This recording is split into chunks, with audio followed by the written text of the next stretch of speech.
Atos 13. Havia na igreja de Antioquia profetas e mestres: Barnabé, Simeão por sobrenome Níger, Lúcio de Cirene, Manaém, colasso de Herodes, o tetrarca, e Saulo.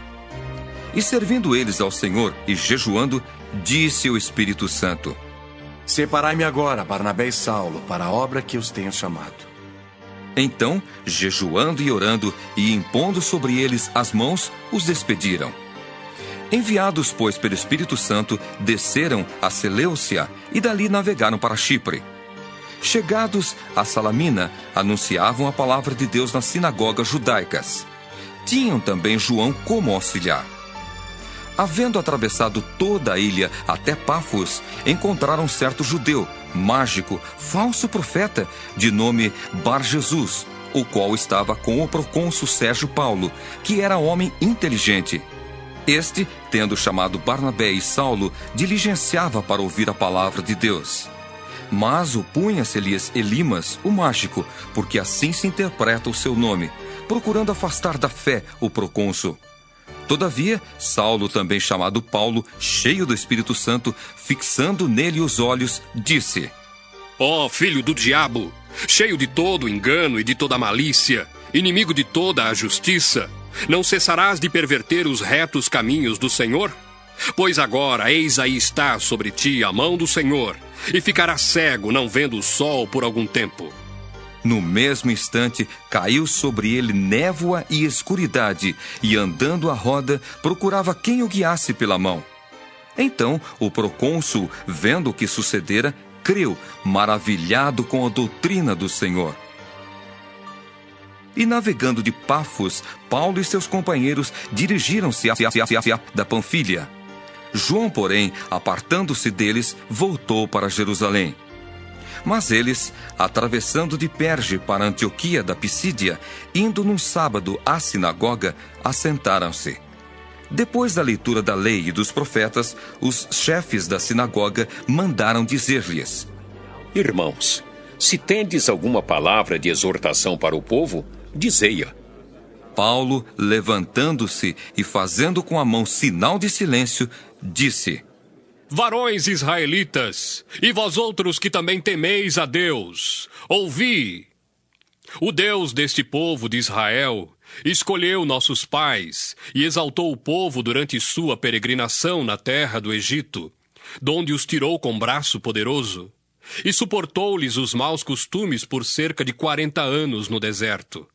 E havendo destruído 7 nações na terra de Canaã, deu-lhes essa terra por herança, vencidos cerca de 450 anos. Depois disto, lhes deu juízes até o profeta Samuel. Então, eles pediram um rei, e Deus lhes deparou Saul, filho de Quis, da tribo de Benjamim, e isto pelo espaço de 40 anos. E tendo tirado a este, levantou-lhes o rei Davi, do qual também, dando testemunho, disse: Achei Davi, filho de Jessé, homem segundo o meu coração, que fará toda a minha vontade. Da descendência deste, conforme a promessa, trouxe Deus a Israel o Salvador, que é Jesus.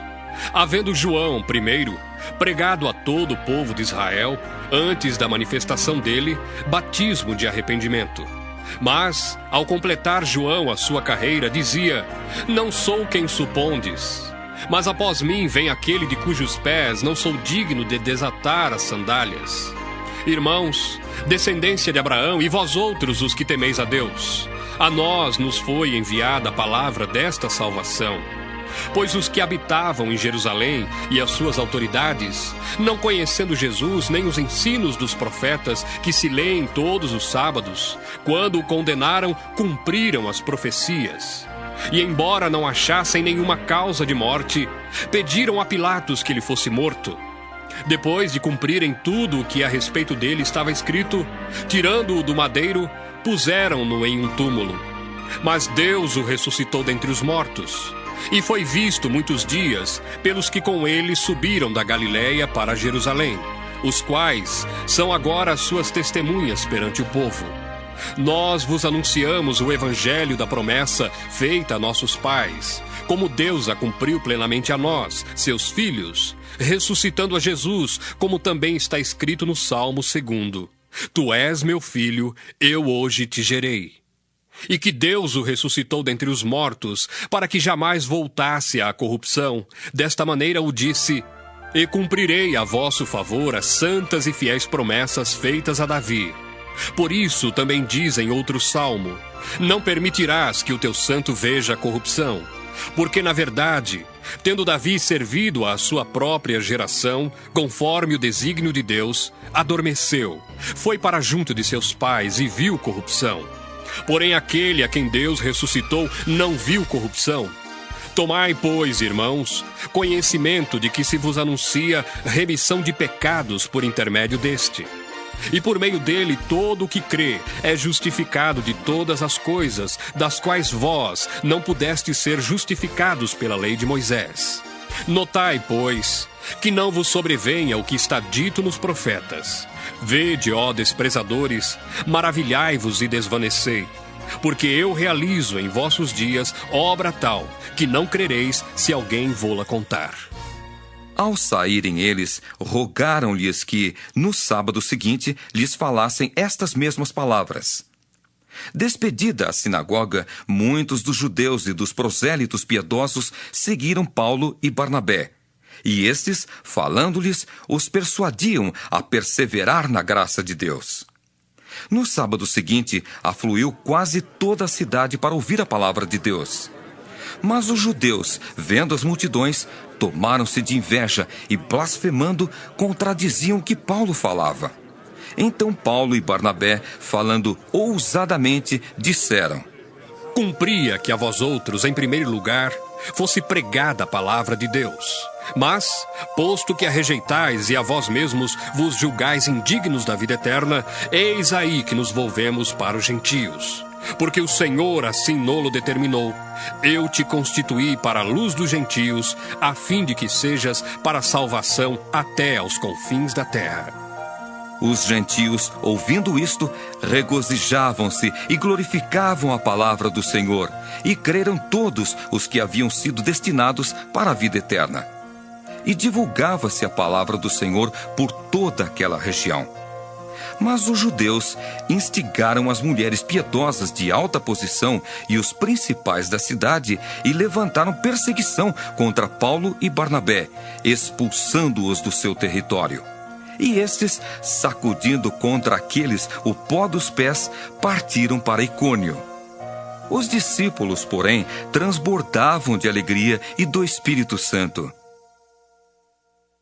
Atos 14. Em Icônio, Paulo e Barnabé entraram juntos na sinagoga judaica e falaram de tal modo que veio a crer grande multidão, tanto de judeus como de gregos. Mas os judeus incrédulos incitaram e irritaram os ânimos dos gentios contra os irmãos. Entretanto, demoraram-se ali muito tempo, falando ousadamente no Senhor, o qual confirmava a palavra da sua graça, concedendo que, por mão deles, se fizessem sinais e prodígios. Mas dividiu-se o povo da cidade. Uns eram pelos judeus, outros pelos apóstolos. E como surgisse um tumulto dos gentios e judeus, associados com as suas autoridades para os ultrajar e apedrejar, sabendo-o eles, fugiram para Listra e Derbe, cidades da Licaônia e circunvizinhança, onde anunciaram o evangelho. Em Listra, costumava estar assentado certo homem aleijado, paralítico desde o seu nascimento, o qual jamais pudera andar. Esse homem ouviu falar Paulo, que, fixando nele os olhos e vendo que possuía fé para ser curado, disse-lhe em alta voz: Apruma-te direito sobre os pés. Ele saltou e andava. Quando as multidões viram o que Paulo fizera, gritaram em língua licaônica, dizendo: Os deuses em forma de homens baixaram até nós. A Barnabé chamavam Júpiter e a Paulo Mercúrio, porque era este o principal portador da palavra. O sacerdote de Júpiter, cujo templo estava em frente da cidade, trazendo para junto das portas touros e grinaldas, queria sacrificar juntamente com as multidões. Porém, ouvindo isto, os apóstolos Barnabé e Paulo, rasgando as suas vestes, saltaram para o meio da multidão, clamando: Senhores, por que fazeis isto? Nós também somos homens como vós, sujeitos aos mesmos sentimentos, e vos anunciamos o Evangelho para que destas coisas vãs vos convertais ao Deus vivo, que fez o céu, a terra, o mar e tudo o que há neles, o qual, nas gerações passadas, permitiu que todos os povos andassem nos seus próprios caminhos. Contudo, não se deixou ficar sem testemunho de si mesmo, fazendo o bem, dando-vos do céu chuvas e estações frutíferas, enchendo o vosso coração de fartura e de alegria. Dizendo isto, foi ainda com dificuldade que impediram as multidões de lhes oferecerem sacrifícios. Sobrevieram, porém, judeus de Antioquia e Icônio, e instigando as multidões e apedrejando a Paulo, arrastaram-no para fora da cidade, dando-o por morto. Rodeando-o, porém, os discípulos, levantou-se e entrou na cidade. No dia seguinte, partiu com Barnabé para Derbe. E tendo anunciado o evangelho naquela cidade e feito muitos discípulos, voltaram para Listra, e Icônio e Antioquia, fortalecendo a alma dos discípulos, exortando-os a permanecer firmes na fé, e mostrando que através de muitas tribulações nos importa entrar no reino de Deus. E promovendo-lhes em cada igreja a eleição de presbíteros, depois de orar com jejuns, os encomendaram ao Senhor, em quem haviam crido. Atravessando a Psídia, dirigiram-se a Panfilha, e tendo anunciado a palavra em Perge, desceram a Atália e dali navegaram para Antioquia, onde tinham sido recomendados à graça de Deus para a obra que haviam já cumprido. Ali chegados, reunida a igreja, relataram quantas coisas fizera Deus com eles e como abrira aos gentios a porta da fé. E permaneceram não pouco tempo com os discípulos. Atos 15. Alguns indivíduos que desceram da Judeia ensinavam aos irmãos: Se não vos circuncidardes segundo o costume de Moisés, não podeis ser salvos. Tendo havido da parte de Paulo e Barnabé contenda e não pequena discussão com eles, resolveram que esses dois e alguns outros dentre eles subissem a Jerusalém, aos apóstolos e presbíteros, com respeito a esta questão. Enviados, pois, e até certo ponto acompanhados pela igreja, atravessaram as províncias da Fenícia e Samaria, e narrando a conversão dos gentios, causaram grande alegria a todos os irmãos. Tendo eles chegado a Jerusalém, foram bem recebidos pela igreja, pelos apóstolos e pelos presbíteros, e relataram tudo o que Deus fizera com eles. Insurgiram-se, entretanto, alguns da seita dos fariseus, que haviam crido, dizendo: é necessário circuncidá-los e determinar-lhes que observem a lei de Moisés. Então se reuniram os apóstolos e os presbíteros para examinar a questão. Havendo grande debate, Pedro tomou a palavra e lhes disse: Irmãos, vós sabeis que desde há muito Deus me escolheu dentre vós para que, por meu intermédio, ouvissem os gentios a palavra do Evangelho e crescem. Ora, Deus que conhece os corações, lhes deu testemunho, concedendo o Espírito Santo a eles, como também a nós nos concedera. E não estabeleceu distinção alguma entre nós e eles, purificando-lhes pela fé o coração. Agora, pois, por que tentais a Deus, pondo sobre a cerviz dos discípulos um jugo que nem nossos pais puderam suportar, nem nós? Mas cremos que fomos salvos pela graça do Senhor Jesus, como também aqueles o foram. E toda a multidão silenciou, passando a ouvir a Barnabé e a Paulo, que contavam quantos sinais e prodígios Deus fizera por meio deles entre os gentios. Depois que eles terminaram, falou Tiago, dizendo: Irmãos, atentai nas minhas palavras. Expôs Simão como Deus, primeiramente, visitou os gentios, a fim de constituir dentre eles um povo para o seu nome. conferem com isto as palavras dos profetas, como está escrito: cumpridas estas coisas, voltarei e reedificarei o tabernáculo caído de Davi, e levantando-o de suas ruínas, restaurá-lo-ei, para que os demais homens busquem o Senhor, e também todos os gentios sobre os quais tem sido invocado o meu nome, diz o Senhor, que faz estas coisas conhecidas desde séculos.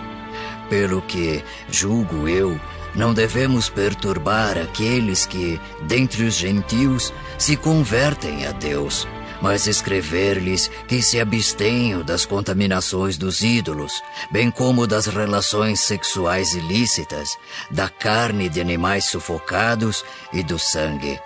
Porque Moisés tem, em cada cidade, desde tempos antigos, os que o pregam nas sinagogas, onde é lido todos os sábados. Então pareceu bem aos apóstolos e aos presbíteros com toda a igreja, tendo elegido homens dentre eles, enviá-los juntamente com Paulo e Barnabé a Antioquia. Foram Judas, chamado Barsabás, e Silas, homens notáveis entre os irmãos, escrevendo por mão deles. Os irmãos, tanto os apóstolos como os presbíteros, aos irmãos de entre os gentios em Antioquia, Síria e Cilícia, saudações.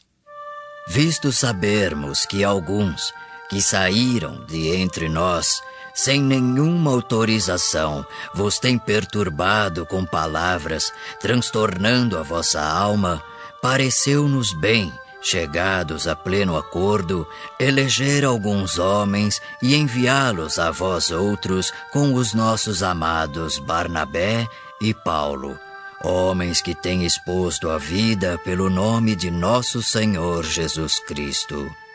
Enviamos, portanto, Judas e Silas, os quais pessoalmente vos dirão também estas coisas. Pois pareceu bem ao Espírito Santo e a nós não vos impor maior encargo além destas coisas essenciais: que vos abstenhais das coisas sacrificadas a ídolos, bem como do sangue, da carne de animais sufocados e das relações sexuais ilícitas. Destas coisas fareis bem se vos guardardes. Saúde. Os que foram enviados desceram logo para Antioquia e, tendo reunido a comunidade, entregaram a epístola. Quando a leram, sobremaneira se alegraram pelo conforto recebido. Judas e Silas, que eram também profetas, consolaram os irmãos com muitos conselhos e os fortaleceram. Tendo-se demorado ali por algum tempo, os irmãos os deixaram voltar em paz aos que os enviaram. Mas pareceu bem a Silas permanecer ali. Paulo e Barnabé demoraram-se em Antioquia, ensinando e pregando, com muitos outros, a palavra do Senhor. Alguns dias depois, disse Paulo a Barnabé: Voltemos agora para visitar os irmãos por todas as cidades, nas quais anunciamos a palavra do Senhor, para ver como passam. E Barnabé queria levar também a João, chamado Marcos. Mas Paulo não achava justo levarem aquele que se afastara desde a Panfilha, não os acompanhando no trabalho. Houve entre eles tal desavença que vieram a separar-se. Então Barnabé, levando consigo a Marcos, navegou para Chipre. Mas Paulo, tendo escolhido a Silas, partiu encomendado pelos irmãos à graça do Senhor. E passou pela Síria e Cilícia, confirmando as igrejas. Atos 16. Chegou também a Derbe e a Listra. Havia ali um discípulo chamado Timóteo, filho de uma judia crente, mas de pai grego. Dele davam bom testemunho os irmãos em Listra e Icônio. Quis Paulo que ele fosse em sua companhia, e por isso circuncidou-o por causa dos judeus daqueles lugares, pois todos sabiam que seu pai era grego. Ao passar pelas cidades, entregavam aos irmãos para que as observassem, as decisões tomadas pelos apóstolos e presbíteros de Jerusalém. Assim, as igrejas eram fortalecidas na fé e dia a dia aumentavam em número. E percorrendo a região frígio-gálata, tendo sido impedidos pelo Espírito Santo de pregar a palavra na Ásia, defrontando Mísia, tentavam ir para Bitínia, mas o Espírito de Jesus não o permitiu. E tendo contornado Mísia, desceram a Troade. À noite, sobreveio a Paulo uma visão, na qual um varão macedônio estava em pé, e lhe rogava, dizendo: Passa a Macedônia e ajuda-nos. Assim que teve a visão, imediatamente procuramos partir para aquele destino, concluindo que Deus nos havia chamado para lhes anunciar o Evangelho. Tendo, pois, navegado de Troade, seguimos em direitura a Samotrácia, no dia seguinte a Neápolis, e dali a Filipos, cidade da Macedônia, primeira do distrito e colônia. Nesta cidade permanecemos alguns dias. No sábado saímos da cidade para junto do rio, onde nos pareceu haver um lugar de oração. E assentando-nos, falamos às mulheres que para ali tinham concorrido. Certa mulher chamada Lídia, da cidade de Tiatira, vendedora de púrpura, temente a Deus, nos escutava. O Senhor lhe abriu o coração para atender às coisas que Paulo dizia. Depois de ser batizada, ela e toda a sua casa nos rogou, dizendo: Se julgais que eu sou fiel ao Senhor, entrai em minha casa e aí ficai. E nos constrangeu a isso. Aconteceu que, indo nós para o lugar de oração, nos saiu ao encontro uma jovem possessa de espírito adivinhador, a qual, adivinhando, dava grande lucro aos seus senhores. Seguindo a Paulo e a nós, clamava, dizendo: Estes homens são servos do Deus Altíssimo e vos anunciam o caminho da salvação. Isto se repetia por muitos dias. Então, Paulo, já indignado, voltando-se, disse ao Espírito: Em nome de Jesus Cristo, eu te mando, retira-te dela. E ele, na mesma hora, saiu. Vendo os seus senhores que se lhes desfizera a esperança do lucro, agarrando em Paulo e Silas, os arrastaram para a praça, à presença das autoridades. E levando-os aos pretores, disseram: Estes homens, sendo judeus, perturbam a nossa cidade, propagando costumes que não podemos receber nem praticar porque somos romanos. Levantou-se a multidão unida contra eles, e os pretores, rasgando-lhes as vestes, mandaram açoitá-los com varas. E depois de lhes darem muitos açoites, os lançaram no cárcere, ordenando ao carcereiro que os guardasse com toda a segurança. Este, recebendo tal ordem, levou-os para o cárcere interior e lhes prendeu os pés no tronco. Por volta da meia-noite, Paulo e Silas oravam e cantavam louvores a Deus, e os demais companheiros de prisão escutavam. De repente, sobreveio tamanho terremoto que sacudiu os alicerces da prisão. Abriram-se todas as portas e soltaram-se as cadeias de todos. O carcereiro despertou do sono e, vendo abertas as portas do cárcere, puxando da espada, ia suicidar-se, supondo que os presos tivessem fugido. Mas Paulo bradou em alta voz: Não te faças nenhum mal, que todos aqui estamos. Então o carcereiro, tendo pedido uma luz, entrou precipitadamente e, trêmulo, prostrou-se diante de Paulo e Silas. Depois, trazendo-os para fora, disse: Senhores, que devo fazer para que seja salvo? Responderam-lhe: Crê no Senhor Jesus, e serás salvo tu e tua casa. E lhe pregaram a palavra de Deus e a todos os de sua casa. Naquela mesma hora da noite, cuidando deles, lavou-lhes os vergões dos açoites. A seguir, foi ele batizado e todos os seus. Então, levando-os para a sua própria casa, lhes pôs à mesa, e com todos os seus manifestava grande alegria por terem crido em Deus. Quando amanheceu, os pretores enviaram oficiais de justiça com a seguinte ordem: Põe aqueles homens em liberdade. Então o carcereiro comunicou a Paulo estas palavras: Os pretores ordenaram que fosseis postos em liberdade. Agora, pois, saí e ide em paz. Paulo, porém, lhes replicou: Sem ter havido processo formal contra nós, nos açoitaram publicamente e nos recolheram ao cárcere, sendo nós cidadãos romanos. Querem agora, às ocultas, lançar-nos fora? Ah, não será assim. Pelo contrário, venham eles e pessoalmente nos ponham em liberdade. Os oficiais de justiça comunicaram isso aos pretores, e estes ficaram possuídos de temor quando souberam que se tratava de cidadãos romanos. Então foram ter com eles e lhes pediram desculpas, e relaxando-lhes a prisão, rogaram que se retirassem da cidade. Tendo-se retirado do cárcere, dirigiram-se para a casa de Lídia, e vendo os irmãos, os confortaram. Então partiram.